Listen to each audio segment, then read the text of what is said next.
Welcome to the Building Toronto project, where we are recreating the city of Toronto, Canada on a one-to-one scale in Minecraft. I began this project in April 2017, and with the help of server co-owner Star, have been able to expand the project with a great building team of half a dozen dedicated builders.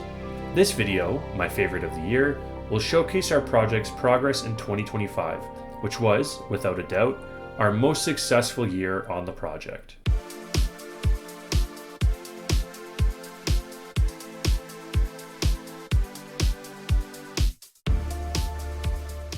Before getting into our progress, I want to take a moment to thank my two patrons, Soul Guardian, one of our builders, and Idiomas. If you're looking to support the channel in more ways than just viewing, you can check out my Patreon for a few different options. In 2025, we also made our one-to-one CN tower available for purchase, so if you're interested in that, you can find that on Patreon as well. All the support from Patreon helps support the improvement of my channel and helps keep our server running smoothly. Thanks again to those who have taken the extra step to support the channel and the work that we do. Now, let's begin our look back on 2025 the same way we begin all of our year in review videos, by looking at how our Dyn map has grown with our newly completed builds. More so than ever before, I think that it's clear when looking at the Dyn map how much progress we made in 2025. The big surprise of the year is seen when we are looking at the east end of our building perimeter, where an entirely new and unexpected area has been almost finished. Looking at the south end of our building perimeter, you can also see a ton of progress in that area. With that in mind, I can't wait to go into what we finished in more detail. In 2025, our building team finished an amazing 54 builds throughout the year, which is amazing to think that we finished more than one building a week, including the full interiors of those buildings. Let's take a quick look at each of these builds in the rough order that they were completed in. Mike and Soul started off the year working in the same pocket of high-density residential that they finished off 2024 in. They completed 3 residential towers in January in that area. Soul finished the first building of the year, 35 Mariner Terrace, a high-rise condo tower, and Mike finished off 2 buildings, 9 Spadina Road, which is a mid-rise condo, as well as 10 Navy Wharf, which is the neighboring high-rise condo tower. In 2025, we also welcomed a new builder, Fox, who has become an important part of our building team as the year went on. They finished their first test build in February, a small residential building located outside of our main building area at 190 John Street. Soul also completed a really impressive exterior build, the south building of the Metro Toronto Convention Centre, and with the help of Mike, has been working to get the interior of that massive building finished as well. Mike also finished a small townhouse row within the residential area that he was working in January. In March, we had a few big pieces get finished on our map. The north building of the Metro Toronto Convention Centre was completed.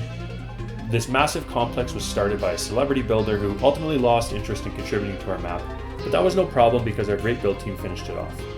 Both MTCC North and South have not had a tour video because we haven't finished decorating the massive interior. Mike also finished the condo tower at 81 Navy Wharf, finishing yet another high-rise condo in the pocket that sat at the southwest of what was our current building perimeter at the time. Now, we return back to Fox, who was still at the time in the testing build phase when these buildings were completed. Fox decided to embark on a massive complex, which made it very clear that he would be a great member of our building team going forward. Fox completed a whole pile of commercial low-rise buildings in the area of Front Street and King Street East. These complexes included the addresses of 24, 74, and 80 Front Street East, as well as 25, 33, 43, and 45 King Street East. These builds are full of small, unique stores, so it's a fun place to explore while you're on the server for yourself. As we moved into April, Fox had now been promoted to a full-time builder, which I think you will all agree was well-deserved. Fox teamed up with Mike for his first build out of the testing phase, and it was the construction of one of Toronto's most infamous building complexes in the city. I am, of course, talking about ICE Condos, which sit at 12, 14, and 16 York Street. These towers, although a headache in the real world, look so good on our map and really help bring the skyline to life. Soul finished off a building that Star and I started on a live stream, the Telus Harbor Office Tower. This high-rise office building is one of my favorites in the city because of its unique use of glass curtain walls at the top of the tower. If you haven't already seen it, I go into more detail about why I love this building in the full-length video showcasing it. Mike managed to finish one additional tower in April as well, as he worked to continue the area around ICE condos, finishing off the high-rise office tower at 120 Bremner. As we moved into May, Mike finished yet another high-rise office tower in the same pocket that our team had been focusing on. This building, located at 18 York Street, really helped make the map feel more complete as it connected the buildings in and around ICE condos to fully build up the area north of it.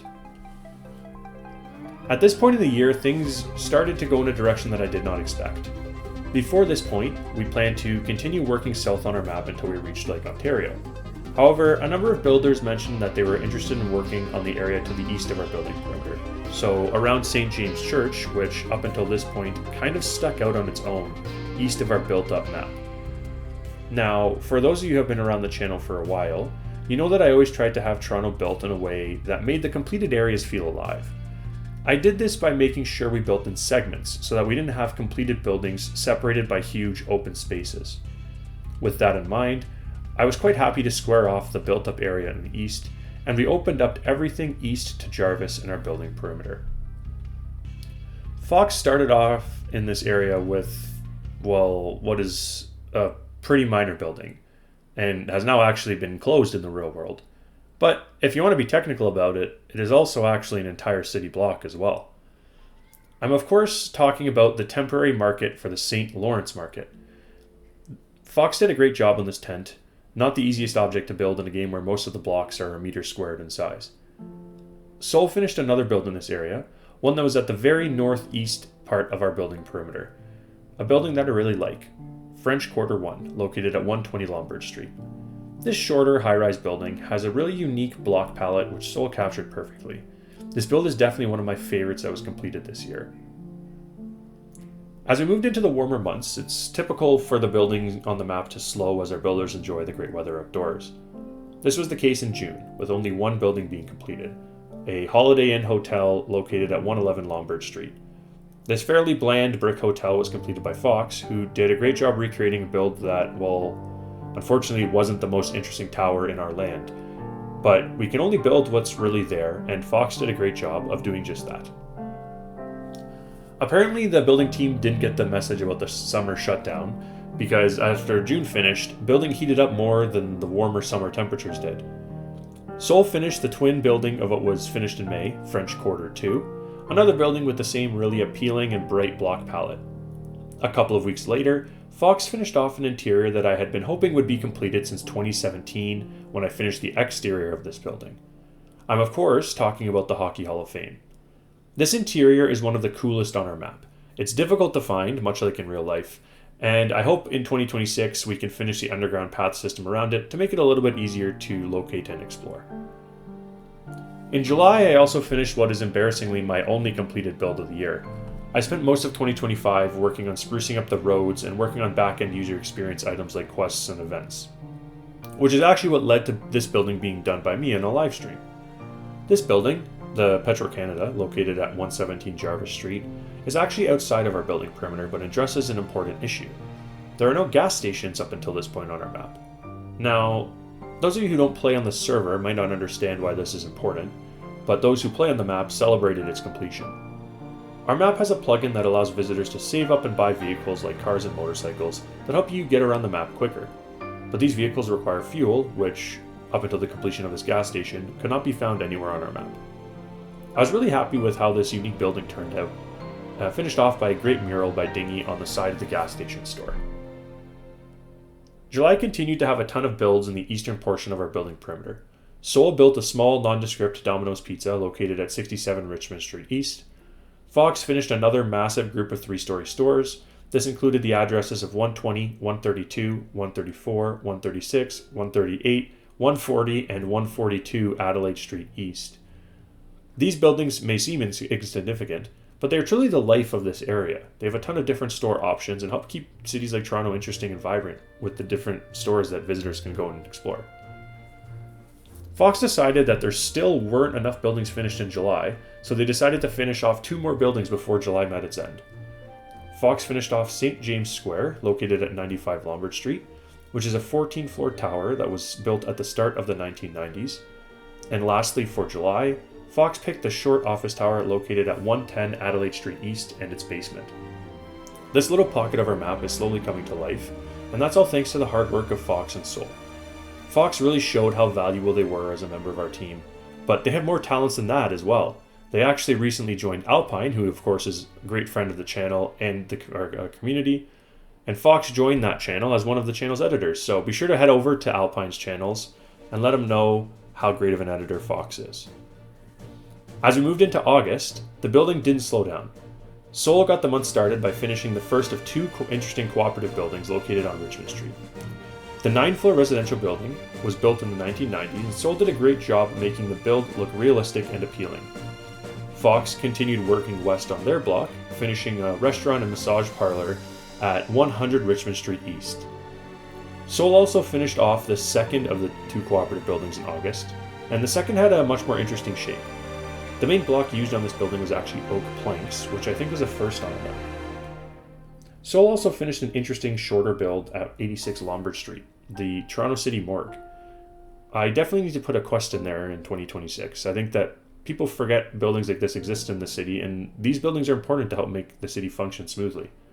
By building everything on our map, one of the things we do is help ensure that the inner workings of Toronto are also captured for people who are visiting. As summer came to an end, we saw the return of Mike to our project, starting off September with two builds near the south end of our eastern expansion. The first being a group of angled historic buildings on 81 Front Street, which looked amazing, and the second being a small build at 118 the Esplanade, which houses a cooking school in the real world Toronto. It seems like I may have more quests to create and add to our map because of how good our 2025 progress was.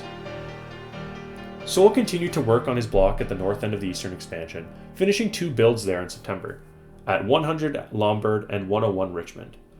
I really liked how Sol framed the windows on the building at 100 Lombard. They were able to capture some great detail in such a small space, and it was quite impressive. Mike continued in September with his block in the south by completing a mid-rise building at 8 Market Street. Mike did an amazing job capturing the details of this building. Even though it's only about a dozen blocks in width, the depth of the facade by Mike makes the building come to life. They really did a fabulous job on this one. Sol finished off September with one more build, this one being a pretty large cooperative located at 2 Market Street. This build has an interesting block palette and signaled the start of what would be months of work in the area for Sol, who aimed to build what I thought would be the most daunting block in all of our map. A trapezoidal block with a number of residential buildings of different shapes, sizes, and block palettes. We didn't see any buildings finished in October, but our progress continued and led to some really interesting and different types of buildings being finished in November. We started off November with a unique modern high-rise tower built by Maxwell and finished off by Mike. This tower's unique feature is actually its shape, a triangle that points at the highway that runs right next to it. November also saw the completion of the build that gave me the most pride as the lead of the Building Toronto project. Not because of its complexity or its size, although it is big, but because of how it saw our team come together as a group. I'm of course talking about the Toronto Roundhouse Park and Roundhouse building that sits on the property. This group project was completed by Sparkle Fox, Mike, Dingy Fried, Von Frank, Soul Guardian, and me. It turned out great, and it was a ton of fun to work on with our team. I didn't realize it at the time, but I think November may have been our best month on the project ever. It continued with Fox finishing up a great looking apartment building at 90 Adelaide Street East. That block continues to work towards completion and should be done soon in 2026. The month also brought with it a new builder, Aiden, who finished their first test build, the old fire hall located at 110 Lombard Street. You'll be hearing a lot more about Aiden and his great building skills in the future. This was their first test build, which turned out amazing, and their second test build is already done as well, but was built in 2026, so you'll have to stay tuned to see it in another video. Sol continued working away at their difficult complex located at the southern end of our eastern expansion, finishing a 13-floor condo tower at 1 Church Street. Showcasing this build gives away a bit of the future, unfortunately, because at the time of recording, Sol has already finished this entire complex. Mike finished off our final build of the year, 180 John Street.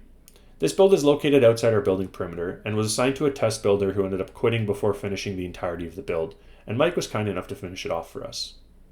So, that was our work for 2025. A total of 54 builds completed, which is a huge increase in our previous record for a year. I can't take any credit for this really at all.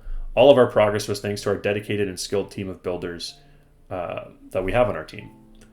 I think that 2025 also saw the server become a more interesting place for visitors, and that's thanks mostly to the efforts of Star by keeping our existing plugins updated and also looking to add new and exciting ones. We've added some new activities on the map, including a tennis plugin and a mining plugin, which allow visitors to compete with their friends, as well as make in-game currency, which they can use to buy vehicles, items, and even condo units. I also transferred all of our quests to a new, much more immersive plugin that I think enhances the user experience. You can try out a number of these new quests at Union, and there will be many more added in 2026. Speaking of 2026, let's talk about our plans for the year on the project. We currently have 3 active building areas on our map. The east expansion out to Jarvis, where there are about 7 or 8 buildings left to complete. The area south of the railway corridor to the Gardner, where we have 5 very, very large buildings left to complete. And our newest area, south of the Gardner to Queens Quay, between York and Spadina, where our first building is currently in progress. As always, our focus will be on completing our already started areas. Where we expand next will depend on whether the eastern area or the southern area gets completed first, along with what the wishes of our building team are. My goal for the last couple years has been to continue pushing down to the lake, but if our building team doesn't have that interest, we'll pursue something else instead. So you have to stay tuned to see what comes next. That being said, I'm already excited that we have completed 2 builds this year, with the third being a day or 2 away from completion. I have high hopes for our 2026 on the project. If we are able to replicate what we did in 2025, it will be another very successful year. But what is most important in all of this is the support from you all as the viewers. The support is what keeps our building team working and creating, and while I don't build as much as I would like to anymore, the support helps motivate me to showcase the amazing work that our team is doing too. In 2025, I tried to put in more effort into making my content cinematic, rather than just doing replay angles with minimal thought on how these angles and the music relate to each other. I've enjoyed making this more professional content, and although it takes more time, I think it produces better material for you all to watch, so I plan on doing more of it in the future. As we wind down this video and look back on the Minecraft Building Toronto project in 2025, I want to thank you all for your support. Whether you only watched one video, or if you have supported us in the comments or in our Discord, and especially to those who have contributed financially to help keep our server operating, I can assure all of you that all of this doesn't go unnoticed. I notice every comment and do my best to answer them all. Your support is what keeps us working and motivated to keep expanding our project until we've built the whole city. And with that in mind, if you've enjoyed this video and haven't subscribed yet, be sure to hit that subscribe button to catch future content out on the channel. If you're a returning viewer, thank you for watching and thank you for your support of the content. If you enjoyed, be sure to hit that like button, I should say, because you're already subscribed. And doing that will help push the video out to new people, which will help grow our community. For those of you who don't know, the project is hosted on a public Minecraft Java server at BuildingTO.ca. Be sure to check the map out for yourself and explore it. If you're looking for more ways to support the channel, you can check out our community Discord page, and you can always support our server and my channel on Patreon, which is also linked in the description. Thank you all for taking the time to watch the video. I hope you enjoyed it. My name is Gamefruitpulp, and this has been the 2025 Minecraft Building Toronto recap. Have a good one.